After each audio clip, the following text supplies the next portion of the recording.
Eh bien, salut à vous et bienvenue sur la chaîne de l'économe. Aujourd'hui, nous allons voir comment faire pour faire un vrai bouillon de volaille avec des produits frais, des produits nobles et sans aucun produit chimique.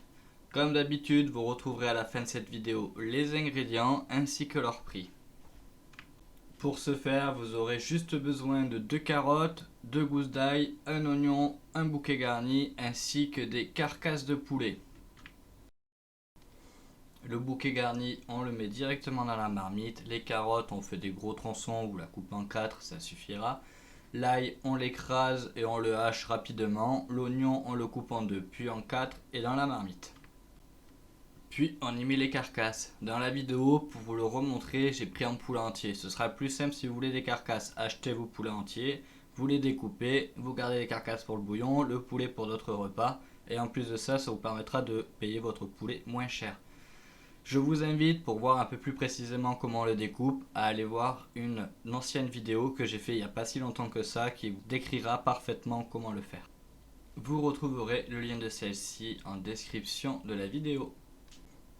Il y a deux types de fond de volaille que vous pouvez faire, un fond brun ou un fond blanc. Quelle est la différence? Le fond brun, en fait, avant de mettre le liquide, vous faites revenir vos légumes histoire de leur donner une coloration, et les os de poulet, vous pouvez par exemple les mettre au four pour les faire griller un petit peu.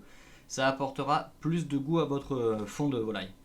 Par contre, le problème c'est qu'il sera brun. Donc dans le cas où vous voulez faire une sauce pour accompagner un plat d'une couleur plutôt blanchâtre, vous ne pourrez pas. Dans mon cas, c'est pour ça que je préfère toujours faire des fonds blancs.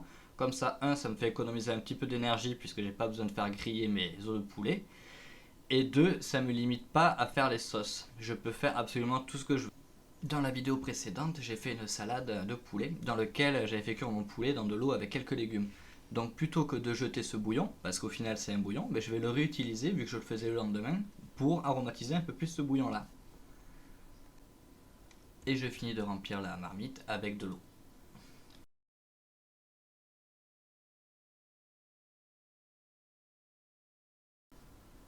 J'égalise tous mes ingrédients histoire qu'ils soient tous dans l'eau.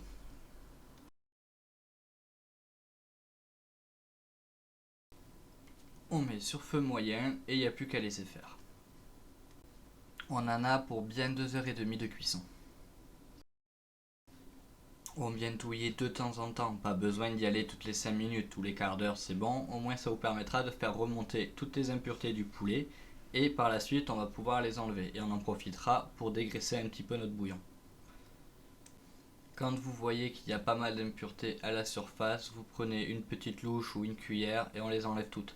Faites attention à ne pas enlever la garniture au passage, il faut vraiment prendre cette espèce de mousse, en fait ces petites impuretés qui sont pas belles visuellement, et au passage vous pouvez en profiter également pour le dégraisser.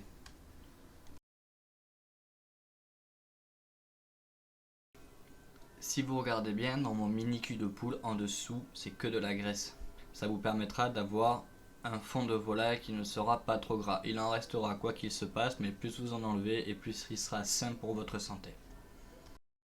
2 h 30 sont passées, on va maintenant le filtrer. Le plus simple est pour éviter d'en mettre partout, prenez une première passoire avec un cul de poule dans lequel vous allez mettre toute la garniture, c'est-à-dire les os, les légumes et tout le reste, de sorte à ce que quand vous allez vouloir verser votre bouillon pour le filtrer, il n'y ait pas tout qui tombe et qui déborde.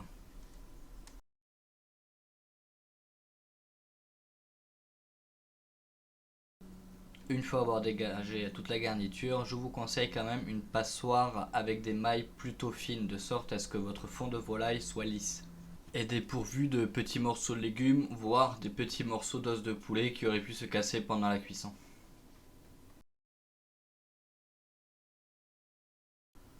Faites ça délicatement, partez toujours d'un principe en cuisine, moins vous salissez, moins vous nettoyez. On aurait pu s'arrêter là, dans mon cas j'avais 1,6 litre de fond de volaille, mais comme j'avais le temps, j'ai voulu refaire un fond de volaille avec l'ancien. Donc je remets tout dans la marmite, je remets de l'eau et je suis reparti pour 2 h 30, ce qui me permettra d'en avoir encore un peu plus et de tirer un maximum de profit de ces eaux que par la suite je vais devoir jeter car on ne pourra plus rien en faire.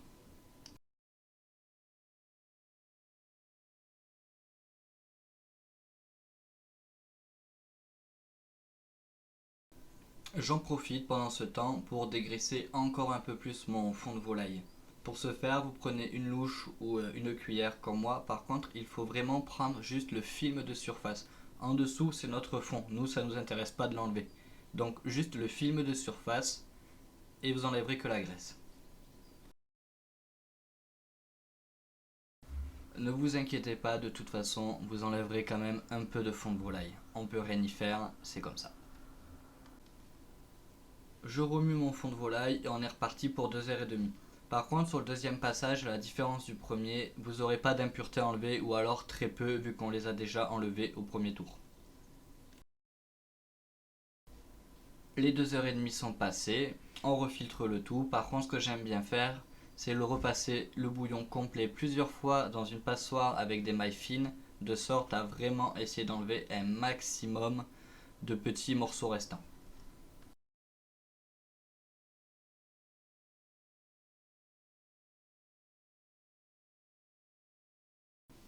Je mélange le premier fond et le deuxième, histoire d'en avoir un bien homogène, et après on va passer au conditionnement. Je repasse ça une dernière fois dans une passoire à maille fine.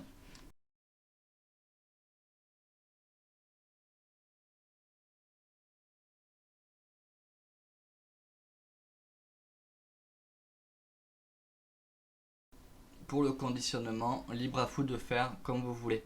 Vous pouvez soit tout simplement faire un gros bocal dans lequel vous viendrez piocher de temps en temps et le laisser au frigo.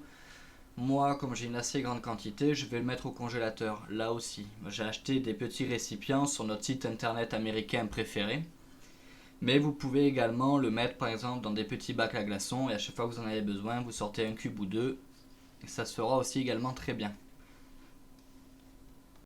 Si vous voulez faire des petits conditionnements comme je suis en train de faire dans la vidéo, ce que je vous conseille c'est de prendre une carafe avec le bec verseur, ça vous évitera d'en mettre partout et d'être parfaitement précis. Et si vous n'êtes pas trop doué comme moi, prenez un entonnoir, ça évitera d'en mettre à côté de la carafe parce que moi la mienne elle n'est pas très large donc ça m'aide énormément.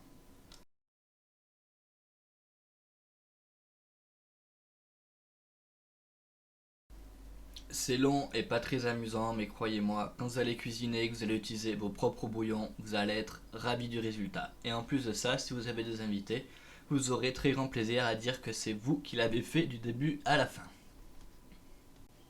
Je ferme tous mes petits bocaux et on continue jusqu'à temps qu'il n'y ait plus de bouillon. Voilà, au final ça me fait 39 bocaux. Après ils sont grands, si vous faites des petits carrés à glaçons, vous en aurez bien plus que ça. Après, ce que vous pouvez faire, si jamais vous en voulez pas trop, vous pouvez tout simplement au moment de la cuisson rajouter 1 heure ou deux de plus, de sorte à ce que le bouillon réduise encore, et au moins vous en aurez moins, mais il sera plus concentré. Nous allons passer maintenant aux ingrédients. J'ai eu besoin de 365 g de carottes qui m'ont coûté 95 centimes, un oignon de 144 g 14 centimes, 2 kg 136 de carcasse de poulet qui m'ont coûté 8,10 €, un bouquet garni 39 centimes pièce, 2 gousses d'ail 15 g 13 centimes, ce qui me fait un total de 9,71 €. Si je divise par le nombre de pièces que j'ai eu, soit 39 pièces, ça me fait un bouillon cube à 24 centimes. Et voilà, la vidéo touche à sa fin. Si celle-ci vous a plu, n'hésitez pas à mettre un petit pouce bleu afin de me soutenir, de vous abonner et d'activer les notifications afin d'être au courant de toutes les futures vidéos, de mettre un commentaire pour me dire ce que vous en avez pensé, ce qu'on pourrait faire de mieux, voire me proposer des petites recettes qu'on pourrait faire par plus tard.